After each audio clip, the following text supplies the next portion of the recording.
ఇక ఒకసారి ఇదే పోలింగ్ సరళి విజయవాడలో ఎలా ఉందో డీటెయిల్స్ అందించడానికి మా ప్రతినిధి క్రాంతి ప్రస్తుతం లైవ్ లో సిద్ధంగా ఉన్నారు. క్రాంతి, ఒకసారి టైం లైన్ ప్రకారం పోలింగ్ సరళి ఎలా ఉంది? అంటే ఇంతకుముందు మాట్లాడుతున్నట్టుగా ఎండ ఎక్కువగా ఉండడం వల్ల కొంతమంది లంచ్ టైంలో కాస్త తగ్గింది, ఆ తర్వాత మళ్ళీ పోలింగ్ సరళి పెరుగుతోంది అంటున్నారు. యువ ఓటర్ల సంఖ్య ఎలా ఉంది టైం లైన్ ప్రకారం, ఇప్పుడు ఎలా ఉంది క్రాంతి? ఖచ్చితంగా ఎర్లీ మార్నింగ్ టైంలో ఓటర్ల సంఖ్య ఎక్కువగా ఉంది, అదేవిధంగా రష్ కూడా కొనసాగింది. కాస్త ఆఫ్టర్నూన్ ఎండ ఎక్కువగా ఉన్న నేపథ్యంలో కాస్త రష్ తగ్గినప్పటికీ కూడా మళ్ళీ 3 గంటల నుంచి కూడా వాతావరణం చల్లబడిన నేపథ్యం అండ్ అలాగే ఓటుకి వేయడానికి సమయం కూడా ముగుస్తున్న కారణంతో ఓటర్లందరూ కూడా భారీ స్థాయిలో మళ్ళీ ఓటు వేసేందుకు ఓటింగ్ కేంద్రాల వద్దకు చేరుకుంటున్నటువంటి పరిస్థితి కనిపిస్తుంది. సో అన్ని చోట్ల అర్బన్స్లోను రూరల్లోను మొత్తం అన్ని చోట్ల మొత్తం క్యూ లైన్స్ అన్నీ ఇంకా అలాగే కొనసాగుతున్నాయి. దాదాపు 6 తర్వాత కూడా క్యూ లైన్స్ ఇలాగే కొనసాగేటటువంటి పరిస్థితి కనిపిస్తుంది. సో ఏజెంట్లు అందరూ కూడా దీనికి సంబంధించి ఇంకా ఓటు వేసేందుకు మరింత సమయం పట్టేందుకు కూడా ఉందని కూడా చెప్తూ ఉన్నటువంటి పరిస్థితి కూడా కనిపిస్తుంది. సో ఓవరాల్ గా మనం వారికోస్ వెయిన్స్ వ్యాధికి కేవలం 30 నిమిషాల్లో చికిత్స. కాల్ చేయండి 9989527715.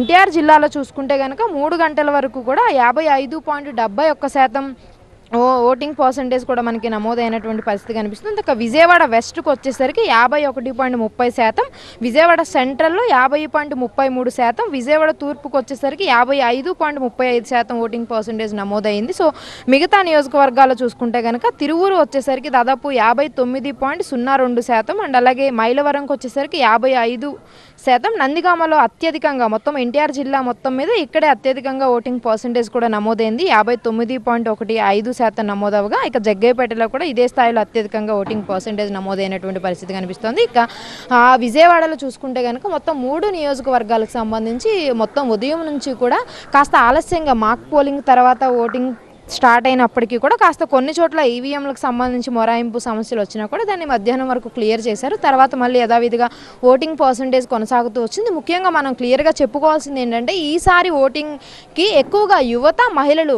ఆసక్తి చూపిస్తున్నారు. ఇతర ప్రాంతాల్లో సెటిల్ అయిన వాళ్ళు కానివ్వండి, అలాగే ఉద్యోగాల రీత్యా వేరే దగ్గరికి వెళ్ళిపోయిన వాళ్ళందరూ కూడా ఓటు హక్కును వినియోగించుకునేందుకు తిరిగి మరి వారి స్వస్థలాలకు వచ్చి ఓటు హక్కును వినియోగించుకుంటున్నటువంటి పరిస్థితి కూడా కనిపిస్తోంది. ఇక ముఖ్యంగా మనం కృష్ణా జిల్లాకు వచ్చేసరికి కూడా దాదాపు 3 గంటల వరకు చూసుకుంటే కనుక 59.88% ఓటింగ్ పర్సంటేజ్ నమోదైంది. సో ఇక్కడ ముఖ్యంగా అటు ఎన్టీఆర్ కృష్ణా జిల్లా మొత్తం మీద అర్బన్ కంటే కూడా రూరల్లోనే ఎక్కువగా ఓటింగ్ పర్సంటేజ్ నమోదవుతుంది. సో మనం ఉన్నటువంటి కేంద్రంలో యువత కొంతమంది ఉన్నారు, వాళ్ళతో మాట్లాడదాము.